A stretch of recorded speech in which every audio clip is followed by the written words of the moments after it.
Class 10th में आज हम लोग रियल नंबर का वीडियो 4 देख रहे हैं। इसमें आज मैं शुरू को करना चाहता हूँ properties of irrational number. Students, पिछले वीडियो में हमने आप लोगों को बताया था कि इरेशनल नंबर्स में √2 इरेशनल नंबर है, इसकी प्रूविंग बताया था मैंने। साथ में मैंने लाइक और अनलाइक इरेशनल नंबर की बात की थी। स्टूडेंट्स, लाइक इरेशनल नंबर उसको कहते हैं जिसमें कि इरेशनल पोर्शन अगर नंबर्स में सेम है तो उसको हम लोग लाइक इरेशनल कहते हैं। अनलाइक इरेशनल तब कहते हैं जब हमारा जो इरेशनल पोर्शन है वो डिफरेंट कर रहा है। जैसे आपका 2√3 और 2√5, तो यहाँ पे 2 जो रेशनल पोर्शन है वो तो दोनों नंबर में सेम है, लेकिन जो आपका इरेशनल पोर्शन है स्टूडेंट्स वो डिफ़र कर रहा है। ठीक है, तो जब इरेशनल पोर्शन आपका डिफ़र करेगा तो ऐसी 2 नंबर या 3 नंबर या 4 नंबर जितनी भी आपकी नंबर होंगी वो सब अनलाइक इरेशनल्स कहलाएंगी। ठीक है, अब यहाँ पे उसकी प्रॉपर्टीज़ हम लोग multiplication, division, subtraction, addition in सब में देखेंगे, क्योंकि इसके बिना आप जब हायर क्लास में जाएंगे और आपको अच्छे सम्स करने पड़ेंगे तो ये सब चीज़ें बहुत मायने रखती हैं। अगर आप इनके बारे में नहीं जानते हैं तो आप बार बार उल्टा पलटा करेंगे और ज़बरदस्ती आंसर लाने की कोशिश करेंगे, काटेंगे ज़बरदस्ती, ऐड करेंगे, तो that is not very fair. So to avoid this all the things, it is the learning stage. अगर आप अभी इसको जान जाएंगे तो आपके जितने भी इरेशनल नंबर से रिलेटेड सम्स होंगे उनको आप इंटरेस्टिंग वे में करेंगे भी और सही करेंगे। इसलिए इन चीज़ों को ध्यान रखना बहुत ज़रूरी है और बहुत इजी है, क्योंकि मैं एक तरीके से आपको पढ़ा रहा हूँ, ज़बरदस्ती कोई चीज़ नहीं पढ़ा रहा हूँ, और इस बात का बहुत ध्यान रख रहा हूँ कि आप लोगों को कहीं भी असुविधा ना हो। तो students, on the behalf of the irrational number properties यहाँ पे हम कुछ पॉइंट्स लिख चुके हैं।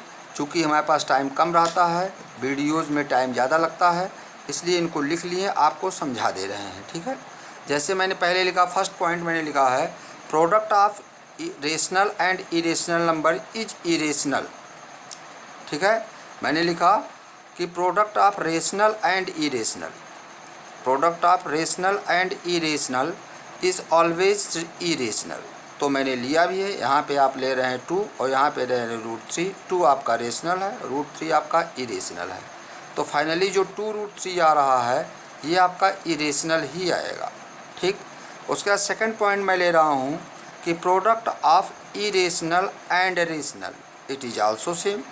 अगर आप यहाँ पे देखिए, इरेशनल एंड इरेशनल दोनों अगर इरेशनल ले रहे हैं, पहले नंबर भी दूसरे नंबर भी इरेशनल ले रहे हैं, तो इसमें 2 तरीक़ा का इशू होएगा।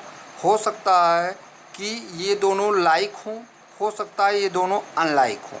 अगर दोनों लाइक इरेशनल्स हैं तो उनका प्रोडक्ट आपका हमेशा रेशनल आएगा, इस बात का ध्यान रखिए। अगर आप लाइक इरेशनल का प्रोडक्ट कर रहे हैं तो उसका आपका फाइनल आंसर रेशनल आएगा स्टूडेंट्स। लेकिन अगर अनलाइक इरेशनल्स का आप प्रोडक्ट कर रहे हैं, ये अनलाइक इरेशनल्स हैं, तो आपका हमेशा आंसर जो आएगा वो इरेशनल ही आएगा। ठीक, ये पॉइंट हो गया। थर्ड पॉइंट में division of the irrational number by rational numbers are vice वर्सा।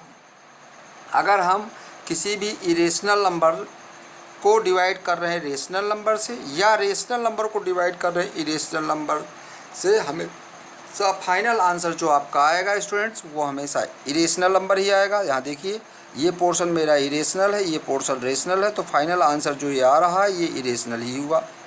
उसी तरीके से 5 रेशनल है और √7 क्या है, इरेशनल है। डिवीज़न करेंगे तब भी जो आंसर आ रहा है वो इरेशनल ही आएगा। ठीक, नेक्स्ट आपका डिवीज़न। हाँ, इसमें एक चीज़ है, अगर आप इरेशनल को इरेशनल से ही डिवाइड कर रहे हैं और दोनों लाइक इरेशनल हैं तो आपका आंसर जो आएगा वो रेशनल आएगा स्टूडेंट्स। ठीक है, division of the irrational by irrational वही चीज़ मैं लिया हूँ। यहाँ पे देखिए ये लाइक इरेशनल्स हैं तो इसीलिए आपका ये दोनों कैंसिल हो जाएंगे, 1/2 जो आ रहा है रेशनल आ रहा है। लेकिन अगर अनलाइक इरेशनल को आप डिवाइड कर रहे हैं, जैसे √7 और √5, ये अनलाइक इरेशनल हैं, तो आपका जो फाइनल आंसर आएगा वो इरेशनल आएगा। इस बात का ध्यान रखना है, प्रैक्टिस करेंगे आपको आता जाएगा, कोई दिक्कत नहीं है। फिर आता है addition of the two like irrationals. ठीक है, two like irrational may be rational और इरेशनल। अगर टू लाइक इरेशनल को आप सब्ट्रैक्ट कर रहे हैं या ऐड कर रहे हैं दोनों ही केसेज में, तो चांसेस दोनों होते हैं कि हो सकता है ये आपका रेशनल आ जाए, हो सकता है आपका इरेशनल आ जाए। क्लियर? जैसे यहाँ पे ये लाइक है पोर्शन, तो आपने ऐड किया, सेम भी है, तो आपका फाइनल आंसर 10 आया है और ये रेशनल है। लेकिन अगर आप बाई चांस यहीं पे लाइक तो ले रहे हैं 3√5 और 7√5, लेकिन आपका आंसर क्या आ रहा है? इरेशनल आ रहा है। ठीक, तो इसमें आंसर दोनों आ सकते हैं, रेशनल भी आ सकता है, इरेशनल भी आ सकता है। That will be only depend on your practice. जब ज़्यादा प्रैक्टिस करेंगे तो आपको ये सब चीज़ें अपने आप मूवमेंट में आएंगी और आपको समझ में आ जाएंगी। ठीक है, यहाँ पे आता है फिर addition and subtraction of the two unlike irrational number. अगर अनलाइक इरेशनल नंबर हैं दोनों, जैसे यहाँ पे 2√3 हो, यहाँ 5√7 है स्टूडेंट्स, तो आपका आंसर हमेशा ही इरेशनल ही आएगा। इस बात का ध्यान रखना है। And now we will discuss the rationalisation of the denominator. Students, maximum sums में या आप लोगों के भी 10th लेवल पे जो क्वेश्चंस आते हैं बोर्ड में, उसमें एक आध क्वेश्चन ऐसे रहते हैं, या ट्रिग्नोमेट्री में भी आपको इसका यूज पड़ेगा कि किस तरीके से आप डिनोमिनेटर को रेशनलाइज करेंगे।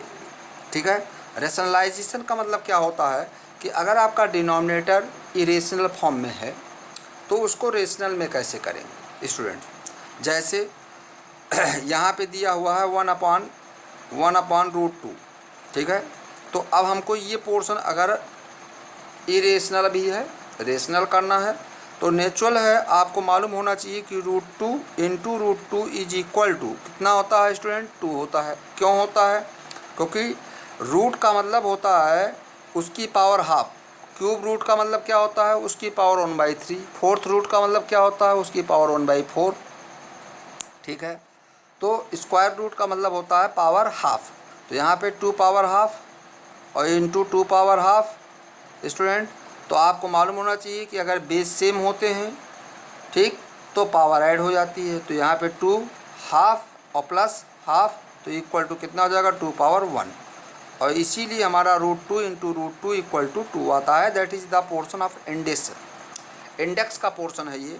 तो ये भी हम नहीं ज़्यादा इसमें बहुत ज़्यादा ब्रॉड में जाते हैं, हम यहीं पे रुकते हैं अपने आप को।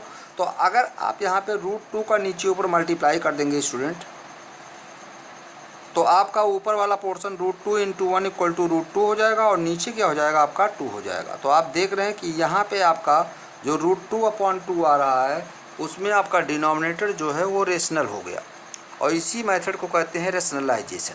क्लियर? कुछ और अभी हम लेते हैं यहाँ पे। जैसे यहाँ पे हो गया आपका 3 + 2√2/1 - √2, ये मैंने लिया है। अब यहाँ पे हमको डिनोमिनेटर को रेशनलाइज करना है स्टूडेंट्स। जो हमारा इरेशनल पोर्शन होता है, अगर उसके साइन को हम चेंज कर देते हैं, साइन को प्लस है तो माइनस, माइनस है तो प्लस है कर देते हैं, तो हमारा जो इरेशनल पोर्शन होता है उसका हम कॉन्जुगेट पा जाते हैं। अब आगे क्लासेज में, अभी फर्स्ट ईयर सेकेंड ईयर में आप जाएंगे तो इसका प्रूफ भी आपको मिलेगा student. But at this levels you have in your memory that how we will find the irrational conjugate। तो आपका जो कॉन्जुगेट निकालना है जिस इरेशनल नंबर का, उसका साइन चेंज कर दीजिए आप। ठीक है, जहाँ भी वो इरेशनल पोर्शन है, चाहे पहले है चाहे बाद में है, इससे कोई मतलब नहीं रहता। लेकिन अगर रेशनल और इरेशनल मिल करके एक इरेशनल बना रहे हैं, जैसा कि इसमें है 1 - √2, ये रेशनल है, ये इरेशनल है, तो आपको बस इतना ध्यान रखना है कि जो इरेशनल पोर्शन आपका है उसका साइन चेंज कर दीजिए। ठीक, और रेशनल में कोई चेंजिंग नहीं करेंगे। तो यहाँ पे 1 - √2 का अगर हम इरेशनल देखेंगे, कॉन्जुगेट देखेंगे, तो क्या हो जाएगा? 1 + √2। अब स्टूडेंट यहाँ पे 1 + √2 का हम नीचे ऊपर क्या कर देंगे? मल्टीप्लाई कर देंगे 1 + √2। तो आप देख रहे हैं नीचे a - b, a + b, और आपको मालूम होना चाहिए कि a + b and a - b ये इक्वल टू होता ए स्क्वायर माइनस बी स्क्वायर। इस आइडेंटिटी का यूज करके हम नीचे वाले पोर्शन को सॉल्व कर लेंगे और ऊपर वाले पोर्शन में यहाँ पे दिया हुआ है 3 + 2√2 और 1 + √2 और नीचे क्या हो जाएगा स्टूडेंट 1 - 2। ठीक, तो इसको हम मल्टीप्लाई पहले 3 का इन दोनों मल्टीप्लाई करो तो ये हो जाएगा 3 + 3√2 और फिर 2√2 का इसमें मल्टीप्लाई करो तो +2√2। अब +2√2 का इसमें मल्टीप्लाई करो तो √2 × √2 = 2 और ये 2 तो पहले से ही है तो 2 × 2 = 4। तो यहाँ पे 4 हो जाएगा स्टूडेंट अपॉन यहाँ -1 हो गया है इक्वल टू यहाँ पे अब ये और ये दोनों हमारे लाइक इरेशनल हैं तो इन दोनों को ऐड कर लेंगे और ये दोनों तो रेशनल हैं तो रेशनल को रेशनल के साथ ऐड या सब्ट्रैक्ट करते हैं, इरेशनल को इरेशनल के साथ ऐड या सब्ट्रैक्ट करते हैं अगर लाइक इरेशनल है। तो यहाँ पे ये लाइक इरेशनल है तो ये दोनों ऐड हो जाएंगे। 3√2 + 2√2 कितने √2 हो गया 5√2 हो गया। तो यहाँ पे क्या हो जाएगा आपका 7 + 5√2 अब अपॉन क्या हो जाएगा -1। इसको हम स्टूडेंट ऐसे भी लिख सकते हैं माइनस और 7 + 5√2। तो ये आपने देखा कि किस तरीके से डिनोमिनेटर को हम लोग क्या करते हैं रैशनलाइज करते हैं students, that is very important. ये एक नेक्स्ट एग्जाम्पल है students. If 1/5 - 2√7 is equal to a + b√7 find the value of a and b। a and b आपका रेशनल पोर्शन है। तो हम ये देख रहे हैं कि यहाँ पे डिनोमिनेटर जो मेरा है 1 है और ये रेशनल है। तो हम अपने गिवन पोर्शन का जो डिनोमिनेटर है उसको रेशनलाइज अगर कर लें तो हमारा यहाँ पे जो पोर्शन होएगा वो ये हो जाएगा और √7 का जो कोफिशिएंट होएगा वो b हो जाएगा, इजीली हमको मिल जाएगा। तो हमको करना क्या है कि इसके डिनोमिनेटर को हम रेशनलाइज कर लें और रेशनलाइज करने के लिए क्या करेंगे स्टूडेंट, इसी में हम इसके कॉन्जुगेट का मल्टीप्लाई कर देंगे, दैट इज़ 5 और प्लस 2√7 अपॉन 5 + 2√7। आपको मैं बताया हूँ ये तो आपका पूरा मल्टीप्लाई 1 से होगा तो सेम यही हो जाएगा 5 + 2√7। स्टूडेंट नीचे a - b a + b तो आपका a² मतलब 25 और माइनस और 2 × 2 = 4 और 4 × 7 = 28। तो यहाँ पे कितना हो जाएगा 28। तो ये स्टूडेंट क्या हो गया 5 + 2√7 अपॉन -3 ये हो गया। इसको हम सेपरेटली भी लिख सकते हैं -5/3 और -2/3√7। तो आप देख रहे हैं इसको हम ऐसे भी लिख सकते हैं -5/3 और प्लस -2/3 और √7। तो अगर इसका कंपैरिजन हम लोग स्टूडेंट यहाँ पे करते हैं a + b√7 से तो आप देख रहे हैं कि यहाँ पे a की जगह क्या है -5/3 और b की जगह क्या है -2/3। तो आपका क्योंकि √7 का कोफिशिएंट है तो a इक्वल टू हमारा स्टूडेंट क्या हो जाएगा -5/3 और b इक्वल टू क्या हो जाएगा -2/3। ओके स्टूडेंट्स, तो ये आपके समझ में आया होगा। नेक्स्ट वीडियो में कुछ और चीज़ों की हम लोग चर्चा करेंगे। Best of luck.